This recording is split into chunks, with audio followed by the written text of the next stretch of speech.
Sex. It's a very powerful word. A lot goes along with sex. This is my collage, my folder that represents a small piece of what my health education class is going to be like 5 years from now. I have a problem with administrations and parents that don't necessarily support real-world teaching. I know that's a reality that I'm going to have to deal with.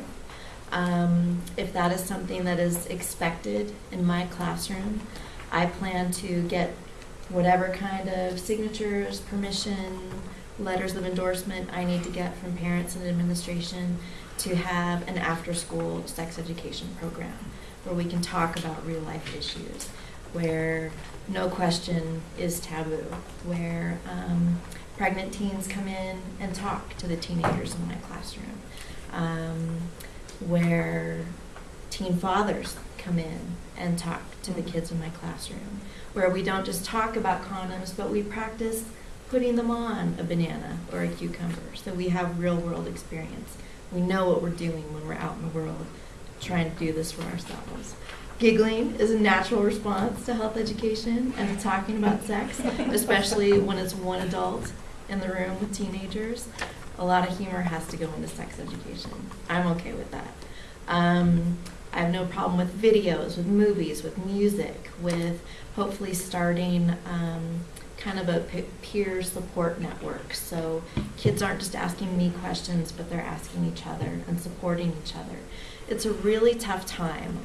Hormones are raging. Everyone's in love with everyone else. Everyone else is having sex. At least that's the perception. And those are a lot of things to battle when teenagers are trying to be adults, trying to be independent, but also, in my eyes, really needing to learn how to protect themselves and build up their self-worth. And in my mind, self-worth is paramount with sex education, with alcohol, with roofies, with parties, with everything that goes along with being a teenager and getting into the college age. So I expect a lot of laughter. I expect a lot of learning. I expect a lot of participation. And I intend to find a way that I'm able to reach every student, no matter what their background is, what their values are, what their morals are. And we can all really be a team facing the scary world of sex together. And my quote is from Dave, I believe it's Peltzer. When you please others in hopes of being accepted, you lose your self-worth in the process. To me, this really applies to my students who are so concerned about peer pressure and their status and what's being said about me in the locker room. But it also applies to me because I don't want to just go along with what the administration says I can teach. I want to push the limits and really get real-world topics out there. Thank you.